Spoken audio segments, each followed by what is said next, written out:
Shalom saudaraku yang dikasihi di dalam Tuhan Yesus Kristus. Kita bertemu lagi di dalam ibadah kita hari ini. Dan saya percaya saudara sudah mengalami hal-hal yang baik di dalam kehidupan saudara. Kasih Tuhan tidak pernah meninggalkan saudara dan saya. Kita akan memulai ibadah kita. Kita mau angkat satu pujian yang mengatakan, kami perlu Kau Tuhan.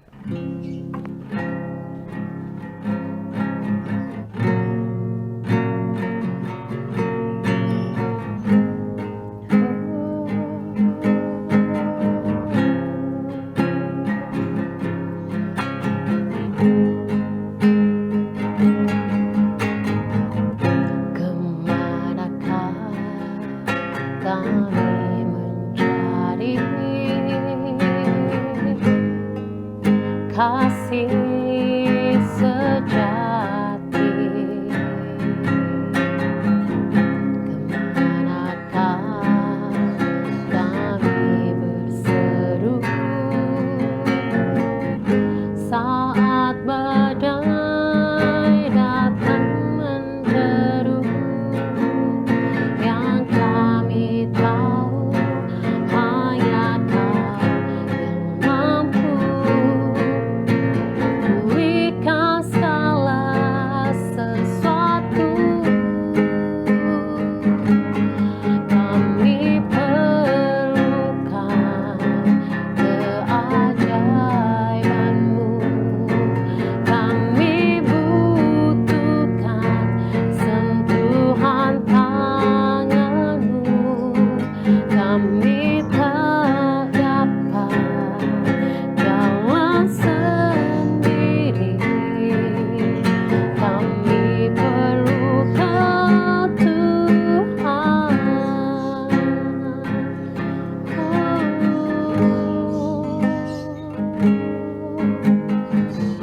Kemanakah kami mencari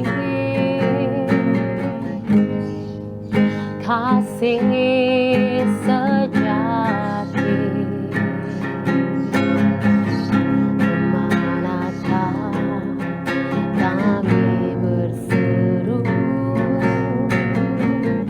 saat badai datang menderu, yang kami tahu hanya Kau yang mampu pulihkan segala sesuatu. Kami perlukan keajaiban-Mu, kami butuhkan sentuhan tangan-Mu, kami tak dapat jalan sendiri, kami perlu Kau Tuhan. Kami perlukan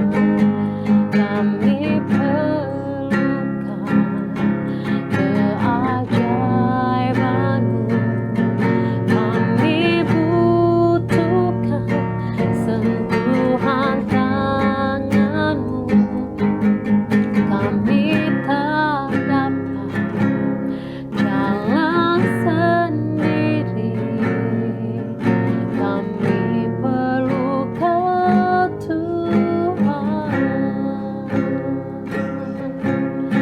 Kami perlu Kau Tuhan.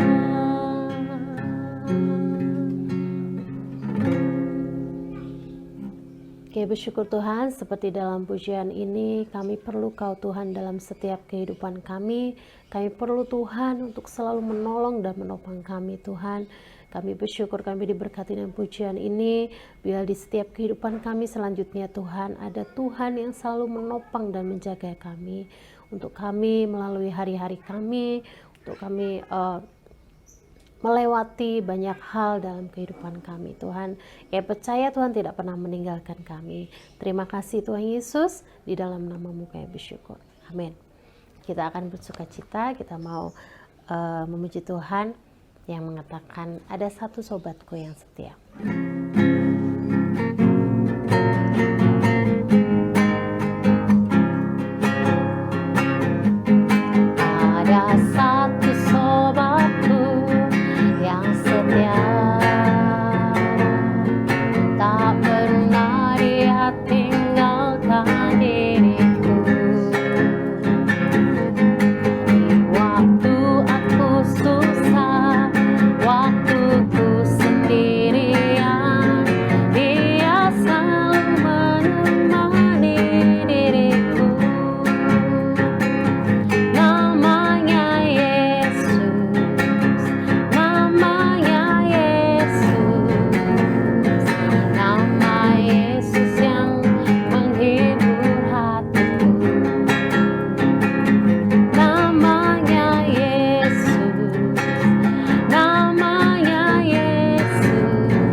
sobatku. Ada satu sobatku yang setia, dia tak pernah tinggalkan dirimu. Di waktu aku susah, waktu ku sendirian, dia selalu menemani hidupku. Namanya Yesus, namanya Yesus, nama Yesus yang menghibur hatiku. Namanya Yesus, namanya Yesus, nama Yesus yang menghibur hatiku. Kita akan mempersiapkan hati kita menerima kebenaran firman Tuhan. Saya undang saudara untuk kita memuji Tuhan, mempersiapkan hati kita. Kita mau angkat satu pujian yang mengatakan, Engkaulah perisaiku.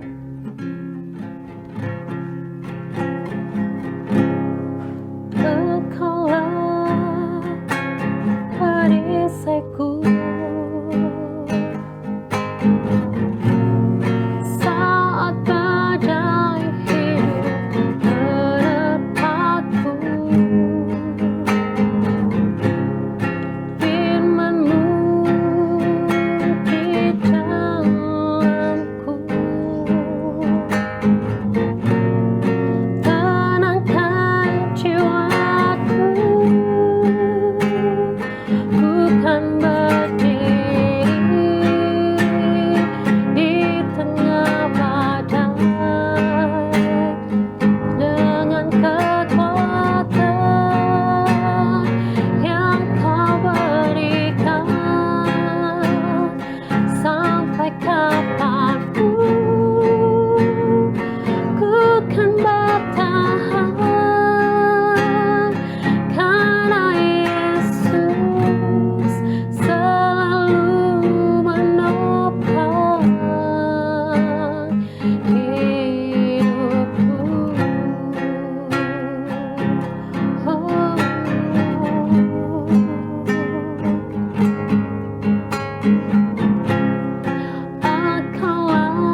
Shalom, puji nama Tuhan, ketemu lagi dengan saya Hedi Kristian Nugroho dalam sukacita yang luar biasa. Saya boleh bersama dengan Bapak Ibu Saudaraku, dimanapun Bapak Ibu Saudaraku berada saat ini. Saya percaya kuasa Tuhan, berkat Tuhan menjangkau Bapak Ibu Saudaraku. Dan setiap dari kita yang saat ini mencari Tuhan, pasti akan mendapatkan Tuhan.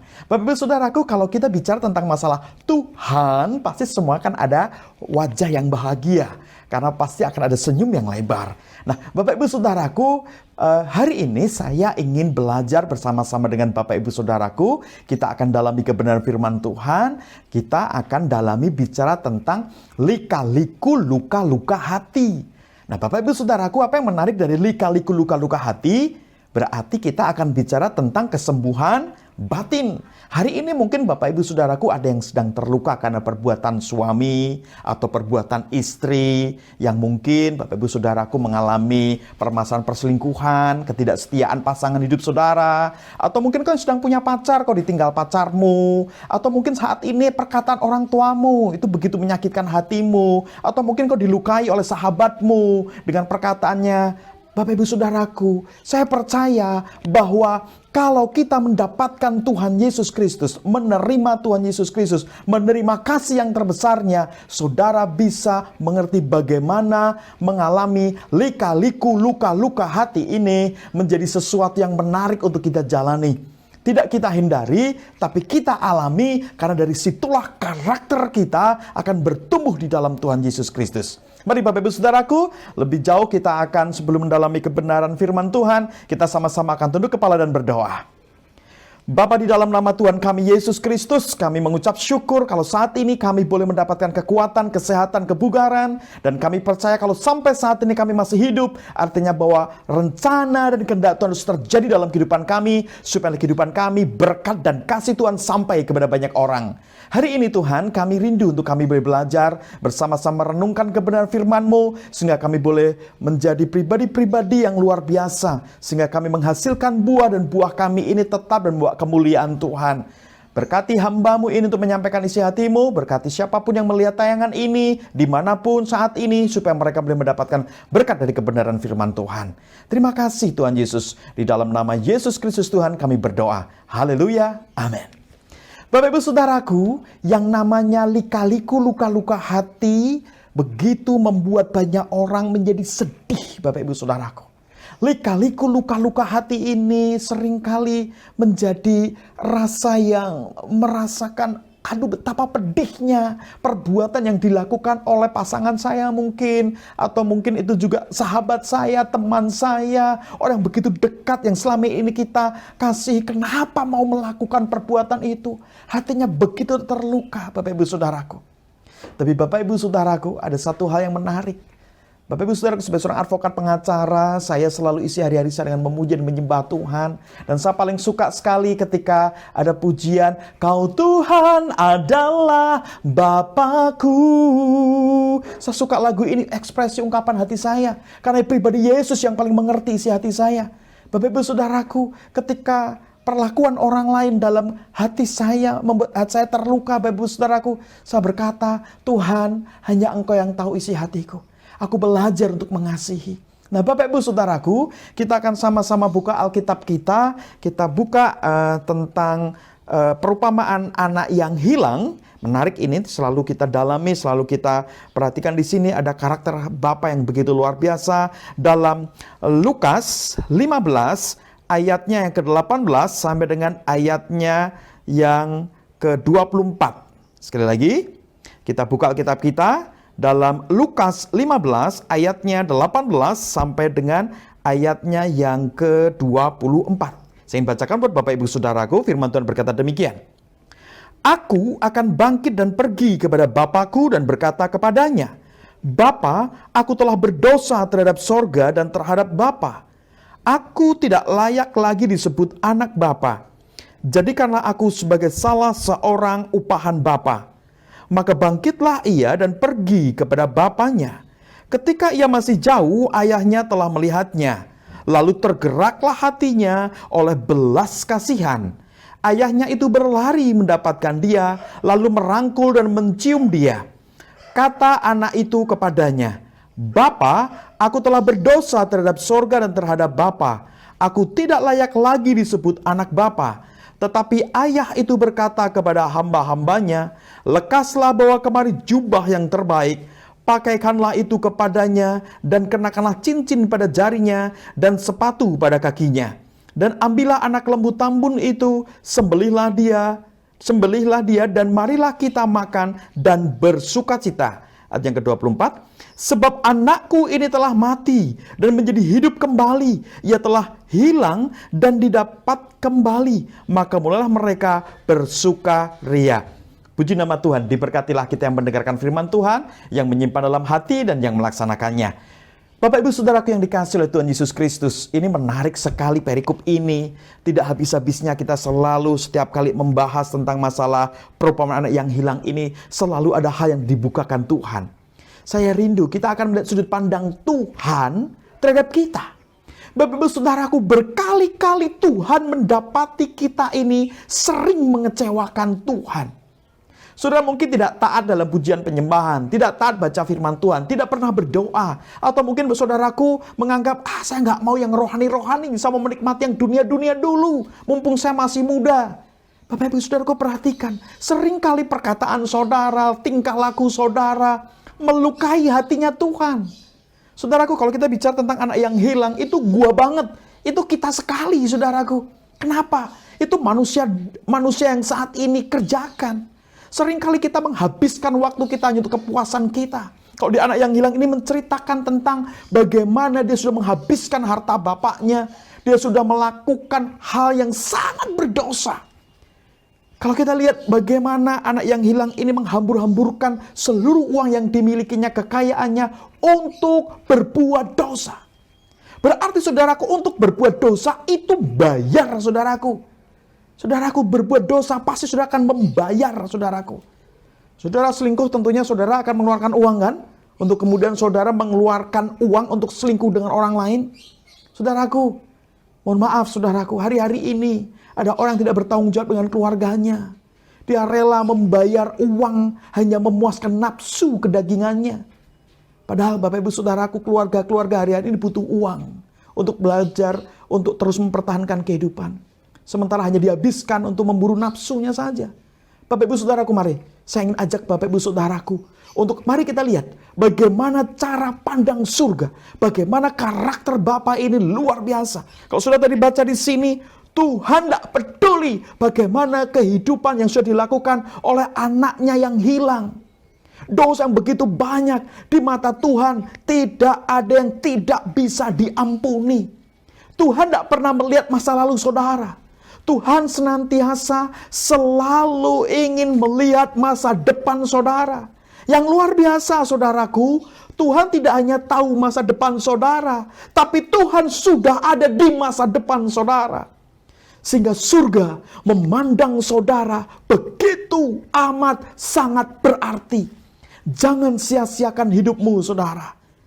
Tuhan begitu melihat saudara, hatinya tergerak oleh karena belas kasihan. Belas kasihan Tuhan inilah yang membawa saudara untuk kemudian bisa datang kepadanya. Saudara, karena anugerahnya, seluruh dosa-dosa kita ini diampuninya. Oleh satu tetes darah Tuhan Yesus Kristus, saudara diampuni. Di dunia ini yang dibutuhkan manusia adalah penerimaan. Karena penolakan itu begitu amat sangat menyakitkan. Waktu saudara ditolak oleh komunitas saudara, rasanya menyakitkan. Saudara dipandang sebelah mata, itu sangat menyakitkan. Tapi Tuhan membuka tangannya, oleh belas kasihan, saudara diterima. Luar biasa ya. Nah, hari ini, ketika engkau merasa tidak berharga, engkau merasa hidupku sudah hancur. Halo, Tuhan menunggu saudara. Ayo pulang saudara. Pulanglah, mari balik kepada Bapa. Dia menunggumu dengan penuh sukacita. Tuhan rindu memelukmu, memberikan yang terbaik. Bahkan situ dikatakan Tuhan kemudian memberikan jubah. Tidak hanya jubah, cincin. Tidak hanya sekedar cincin, alas kaki saudaraku. Bahkan dipestakan. Itu artinya saudara amat sangat berharga di mata Tuhan. Manusia boleh memandang sebelah mata dengan saudara. Mungkin sudah dianggap hina oleh sesamamu manusia. Tapi Tuhan memandangmu begitu berharga. Engkau menjadi biji matanya Tuhan. Saudara sangat dilindungi, saudara sangat dijagai. Ayo saudara, bertobatlah atas segala dosa-dosamu, mumpung masih ada kesempatan. Jika saudara mendengar apa yang saya sampaikan ini, mari responi. Jangan keraskan hatimu. Tuhan menunggumu. Tidak hanya sekedar menunggu, tapi dia rindu memelukmu saudara. Dengan pelukan kehangatan yang luar biasa. Dunia gak bisa kasih kehangatan yang surga punya. Dunia gak bisa kasih bagaimana begitu hangatnya Bapa. Hari ini kau mungkin ditinggal bapamu. Engkau mungkin ditinggalkan ibumu. Tapi Tuhan tidak pernah meninggalkanmu. Mari saudara, kita akan pelajari 4 hal yang menyebabkan orang kepahitan dan kecewa. Apa sih penyebabnya? Saya menangkap ada 4 hal. Yang pertama, orang yang suka menuntut orang lain, dia pasti akan mudah kecewa. Perhatikan, waktu orang itu kecewa, pasti dia mendapatkan apa yang diinginkan tidak terpenuhi. Benar kan saudaraku? Hari-hari ini saudara pinginnya bebas kemana-mana.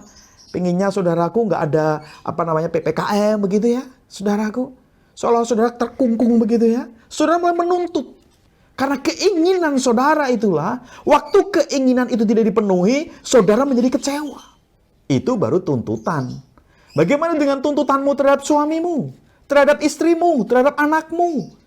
Tapi beda saudara, waktu saudara itu bisa menerima, saudara tidak akan kecewa.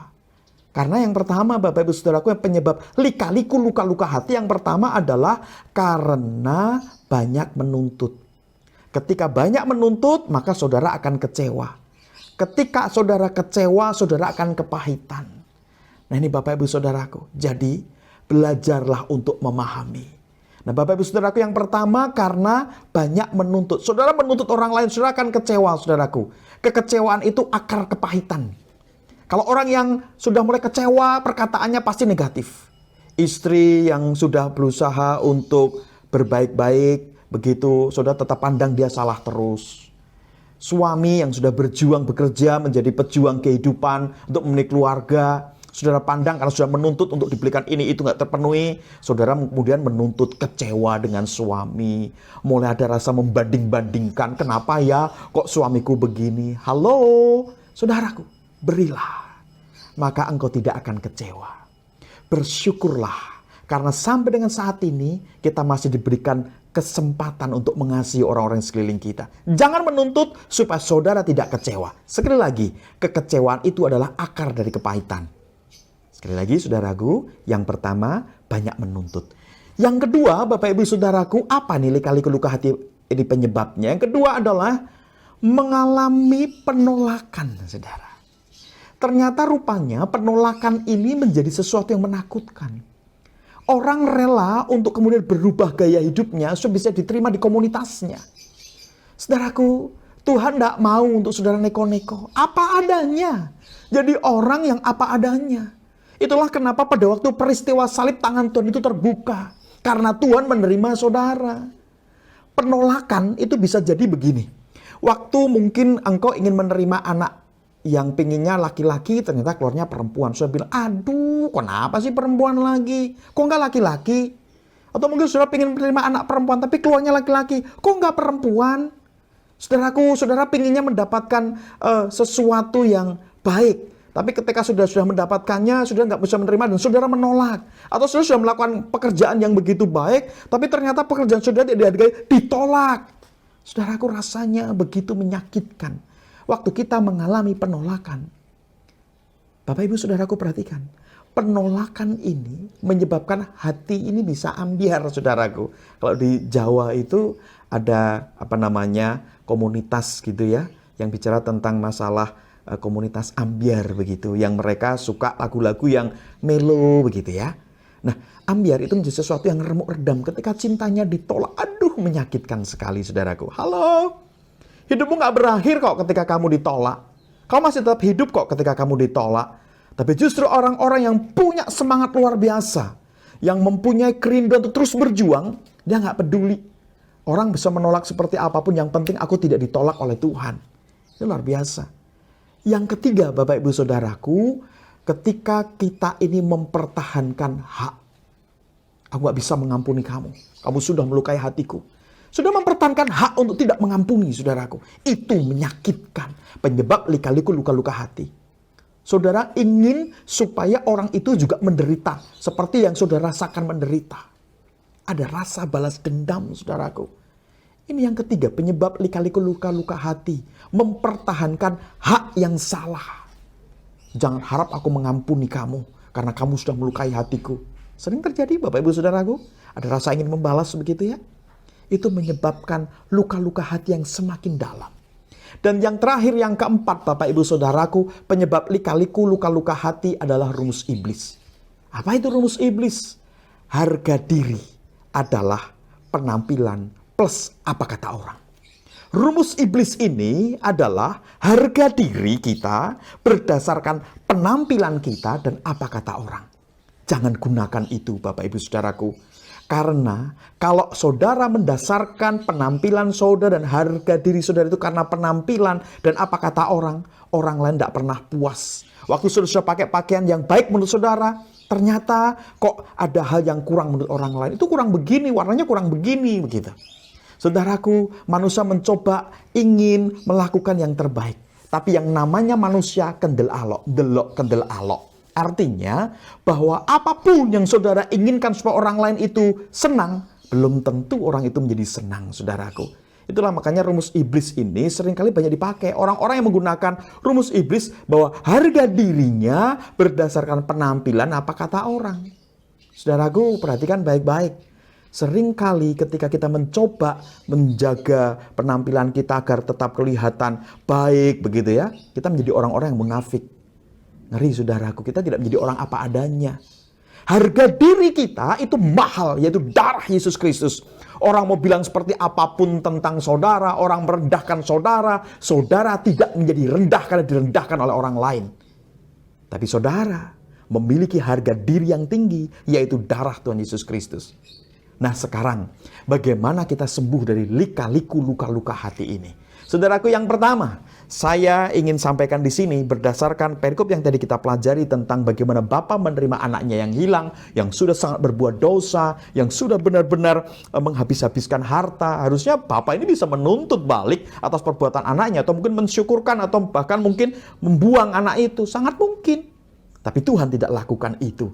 Tuhan bukan seperti bapakmu yang di dunia, tidak seperti ibumu yang di dunia, tapi Tuhan punya kasih di atas segalanya. Kalau manusia orang tua kita bisa meninggalkan kita, tapi Tuhan tidak pernah meninggalkan kita. Yang pertama yang kita pelajari supaya kita terbebas dari lika-liku luka-luka hati, yang pertama adalah kita memahami karakter hati Bapa. Saudaraku, di sini tadi dikatakan bagaimana Bapa tergerak oleh belas kasihan. Yang pertama, kalau kita bicara karakter Bapa, Bapa selalu menerima. Terimalah apapun yang terjadi dalam kehidupanmu. Terima dengan penuh sukacita. Orang mau bilang apapun terserah. Selalu punya cara pandang yang positif. Selalu ingin membuat orang lain menjadi baik. Perhatikan ketika kemudian Bapa melihat anak yang datang tadi lusuh, kumel, berbuat dosa. Jadi kalau saudara ini berbuat dosa, di mata Tuhan itu sangat kotor. Tapi Tuhan nggak peduli. Waktu saudara masih dalam keadaan kotor, Tuhan menjangkau saudara, memeluk saudara. Saudara lihat, keinginan Tuhan selalu membuat kita baik. Bahkan lebih sangat baik, saudaraku. Karenanya dia ingin mengubah segala yang kotor menjadi baik dengan memberikan jubah yang termahal. Cincin itu bicara masalah penghargaan, saudaraku.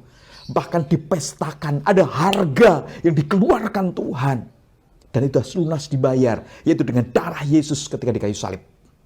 Oke? Saudara sudah ditebus loh, saudaraku. Tuhan sudah lakukan semuanya loh. Bagian saudara tinggal datang sama Tuhan. Ngerti ya? Karakter hati Bapa selalu menerima apa adanya. Tidak pernah menuntut. Dia selalu bisa menerima saudara. Saya yang juga masih sering berdosa ini, saudara mungkin juga merasa berdosa. Tapi janganlah dosa ini menghalangi kita untuk datang kepada Tuhan. Biarlah dengan penuh keberanian kita lakukan tindakan seperti anak yang hilang. Datanglah kepada Tuhan. Percayalah, Carilah Tuhan selama dia berkenan ditemui. Saudara akan mendapatkan jalan keluar atas segala permasalahan, lika-liku luka-luka hati saudara. Hanya Tuhan yang bisa menerima saudara apa adanya. Terimalah Tuhan sebagaimana dia ingin menjangkau saudara. Percayalah, saudara nggak pernah dibuang. Saudara tidak pernah ditinggalkan. Saudara tidak pernah diasingkan oleh Tuhan. Tuhan merindukan saudara. Yang kedua, bagaimana kita boleh sembuh dari lika-liku luka-luka hati ini? Kita harus selalu mengenang peristiwa salib. Sekali lagi, kita harus selalu mengenang peristiwa salib. Ketika saudara diperlakukan tidak baik, saudara diejek, saudara dihina, saudara bahkan diludahi, dipandang sebelah mata. Ingat, ada doa yang begitu luar biasa di kayu salib. Yang Tuhan katakan begini, ya Bapa ampunkan, kiranya mereka tidak tahu apa yang mereka lakukan. Saudaraku, mungkin orang memperlakukan begitu terhadap saudara karena mereka nggak tahu. Atau mungkin mereka termakan gosip, atau mereka termakan hoaks saudaraku. Padahal saudara bukan pelakunya. Saudara nggak melakukan itu, tapi saudara difitnah, saudara diejek, dihina, direndahkan. Saudaraku, Tuhan Yesus itu mengalami yang namanya penderitaan lengkap total, saudaraku. Difitnah, diejek, dihina, dilukai, dicerca, diludahi, dipukuli.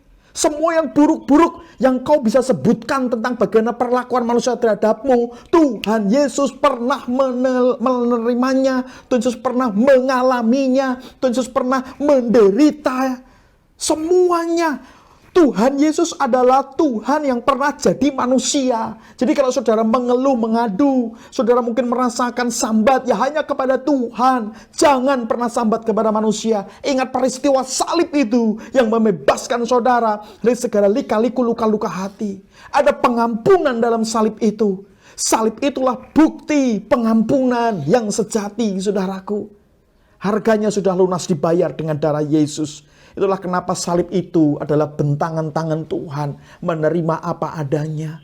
Setiap tetesan darah itu bernilai sangat mahal, saudaraku. Ayo saudara, di kolong langit ini tidak ada nama lain selain nama Yesus yang olehnya saudara diselamatkan. Di luar Tuhan Yesus tidak ada keselamatan dan tidak akan pernah saudara bisa diselamatkan.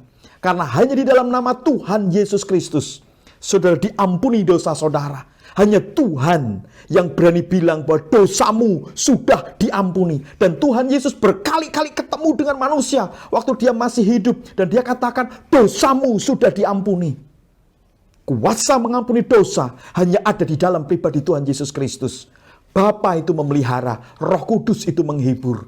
Saudara ingin selamat? Saudara pastikan saudara datang kepada Tuhan Yesus Kristus. Undang Tuhan Yesus masuk dalam kehidupanmu. Waktu kau mengalami luka-luka hati yang begitu dalam, katakan, Yesus, aku mau sembuh. Seperti kau bisa mengampuni orang-orang itu, demikian aku mau kuasa pengampunan Tuhan turun dalam kehidupanku. Biasa ya Bapak Ibu Saudaraku, peristiwa salib membawa kita dalam kemenangan dan kemerdekaan kita atas segala dosa. Yang ketiga Bapak Ibu Saudaraku, kita gunakan prinsip 3M. Apa itu? Mengasihi, mengampuni, melupakan. Mengasihi, mengampuni, melupakan. Saudara nggak mungkin bisa menghapus memori ketika saudara mungkin diperlakukan tidak baik. Ada orang menghina saudara, atau mungkin pengalaman masa lalu saudara yang begitu menyakitkan. Percayalah saudaraku, ketika saudara itu mengasihi, kemudian saudara melepaskan pengampunan, saudara harus mengikuti yang bagian ketiga, melupakan. Kita jangan gunakan rumus iblis yang membangkitkan kenangan masa lalu. Saudaraku, iblis itu selalu mendakwa saudara, kamu tuh pendosa, kamu gak layak datang sama Tuhan, kamu itu seorang yang sangat tidak layak menghadap Tuhan. Dengar baik, ingatkan iblis. Waktu ada suara begitu dalam hatimu atau dalam telingamu, iblis, Yesus Kristus Tuhan sudah menerima aku dan aku ini diterima oleh karena kasih karunia. Kalau kau bisa menuduh aku juga bisa mengatakan kepadamu bahwa engkau akan hancur oleh karena kuasa darah Yesus. Aku milik Tuhan, bukan milikmu. Katakan itu saudaraku dalam hatimu. Aku gak mau bertahan pada luka-luka hati ini. Aku mau bergerak dan aku mau sembuh. Saudaraku, orang yang hanya bertahan pada lika-liku luka-luka hati, dia nggak bisa mengasihi, mengampuni, melupakan saudara, hidupnya akan pernah berkembang. Dia hanya akan mengalami depresi, tertekan, saudaraku. Karena orang yang depresi, orang tertekan tidak akan pernah bisa melakukan sesuatu yang sifatnya produktif. Mari saudara bangkit, saudaraku, dari lika-liku luka-luka hatimu. Sebab ada banyak berkat di depanmu yang sudah Tuhan sediakan, tapi engkau harus bangkit. Seperti anak yang hilang tadi, dia bangkit. Dia ingat akan Tuhan. Dia balik kepada Tuhan. Waktu ada niat balik kepada Tuhan, sesuatu pasti berubah, saudaraku. Jadi saudaraku, jangan mau dibodoh-bodohin sama iblis. Anda ini orang luar biasanya Tuhan. Mari kita mengasihi, mengampuni, melupakan. Gak mungkin Pak Hedi. Saya ini ketemu dengan klien-klien saya yang masalahnya begitu luar biasa. Mungkin kalau saya secara pribadi saya nggak mampu. Tapi saya cuma bisa bilang begini, Ibu, saya boleh memberikan masukan kepada Ibu. Tapi percayalah Tuhan jauh lebih bisa melakukan daripada apa yang Ibu pikirkan. Karena ketika saudara ini mengambil keputusan untuk mengampuni, kalau berdasarkan perasaan Ibu itu akan sangat menyakitkan. Tapi waktu Ibu melibatkan Tuhan, minta pertolongan Tuhan, di sana Ibu mengambil keputusan untuk mengampuni, mengasihi, melupakan. Ibu akan mulai bangkit lagi. Tata hidupmu Ibu, karena anak-anakmu masih membutuhkan engkau. Saudaraku, perhatikan baik-baik. Rumus 3M ini akan membawa saudara dalam kemenangan demi kemenangan.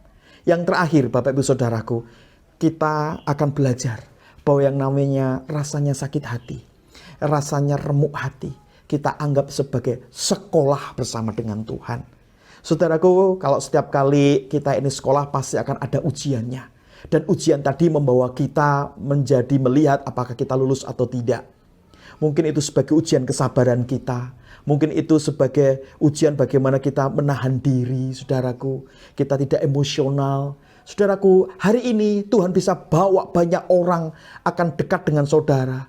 Tapi orang yang dekat dengan saudara belum tentu membangun saudara. Seringkali justru melukai hati saudara. Bahkan orang terdekat sekalipun dengan kita itu seringkali melukai hati saudara.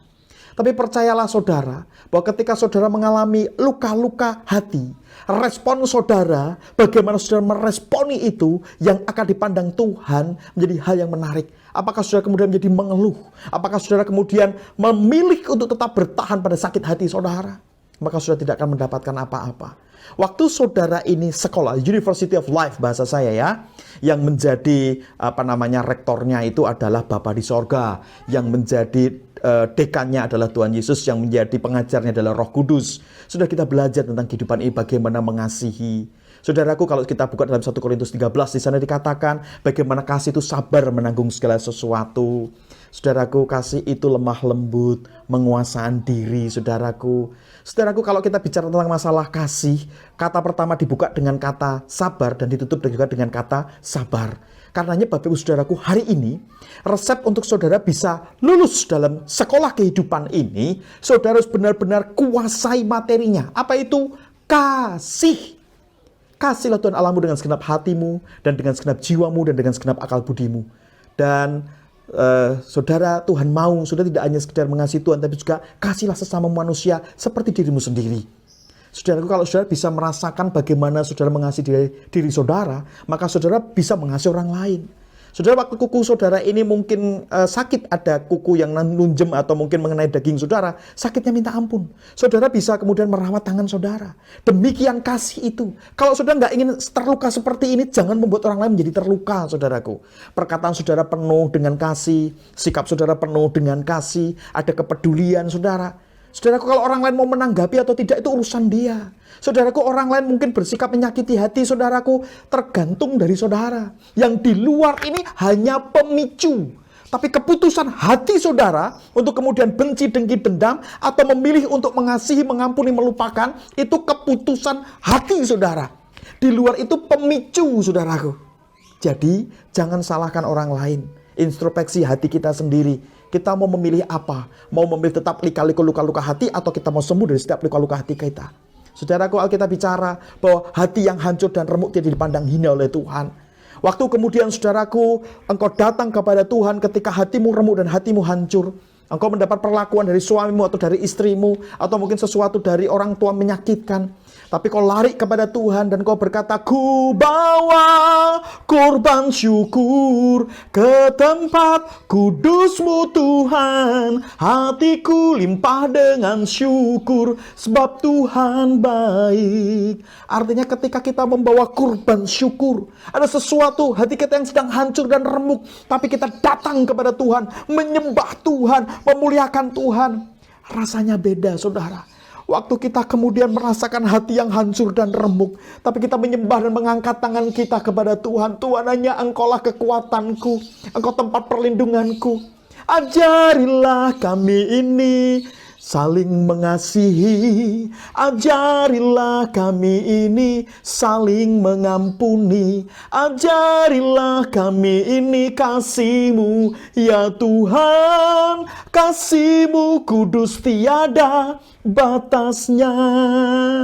Pujian ini, saudaraku, waktu saudara katakan, waktu saudara terluka, tapi saudara naikkan pujian ini, saudaraku, ada kekuatan dari Roh Kudus yang menolong saudara sehingga saudara terbebas dari lika-liku luka-luka hati.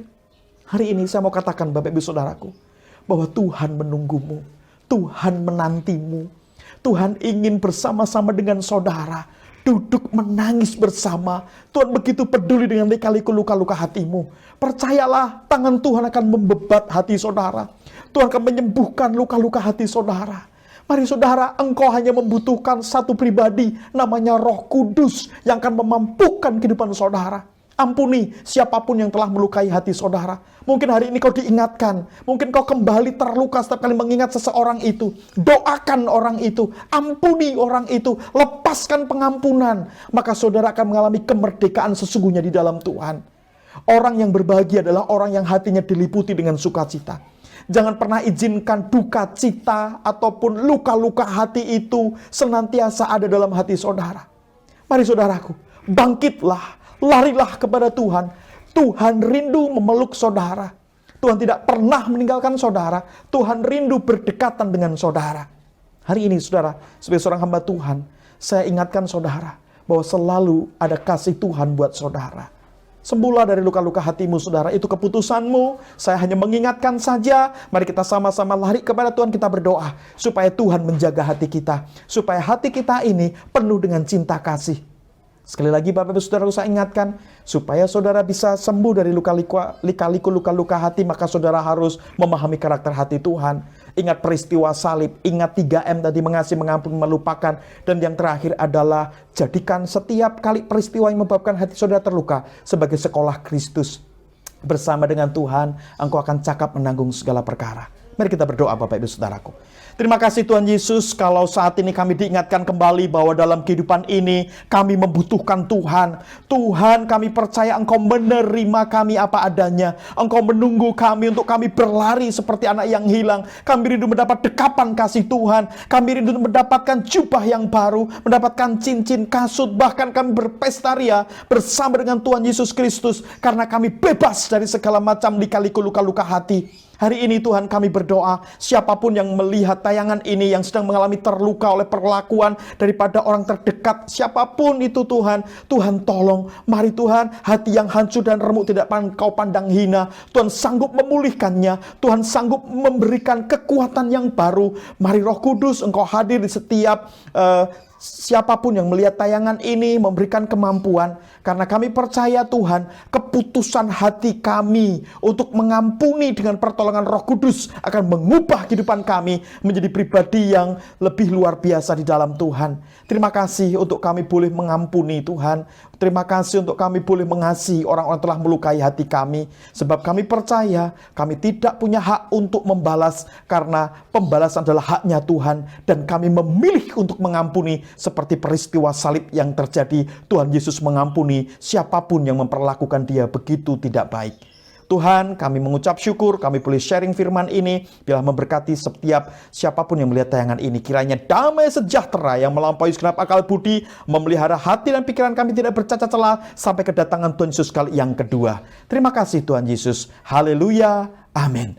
Bapak Ibu Saudaraku, tetap semangat, terus maju jadi berkat. Percayalah bahwa kuasa pengampunan mengubah kehidupan saudara menjadi luar biasa. Jangan pernah bertahan pada lika-liku luka-luka hati, sebab Tuhan menantimu dengan penuh sukacita. Hampiri Tuhan, datangi Tuhan. Tuhan Yesus memberkati. Shalom. Terima kasih sudah menyaksikan untuk tayangan saya bersama dengan istri saya. Saya advokat Edi Christian Nugroho dan istri saya Esther Ayuditya. Kami selalu rindu untuk jadi berkat buat Bapak Ibu Saudaraku. Jika saudara sudah menyaksikan tayangan ini dan sudah diberkati, saudara rindu ingin mendapatkan follow up lebih lanjut, sudah minta didoakan atau sudah ingin konsultasi hukum, saudara bisa nanti hubungi saya di nomor HP saya di 0858 680 680 01. Sekali lagi, di nomor HP saya 0858 680 680 01. Saudara bisa WA, saudara bisa juga telepon dengan saya, khusus untuk hari Sabtu dan Minggu ya, karena pelayanan saya Sabtu dan Minggu untuk melayani Tuhan. Sementara hari Senin sampai dengan hari Kamis saya fokus ke dunia hukum. Saya memberikan advokasi pelindungan hukum. Saya dari kantor hukum 3H, Help, Hope, and Harmony. Saudaraku, saya percaya bahwa apa yang saya bagikan ini adalah benar-benar pengalaman saya secara pribadi. Semoga terus jadi berkat buat siapapun yang melihat tayangan ini. Tetap semangat mengikut Tuhan, jangan pernah menyerah. Tuhan selalu memberikan terbaik buat Bapak Ibu Saudaraku. Terima kasih.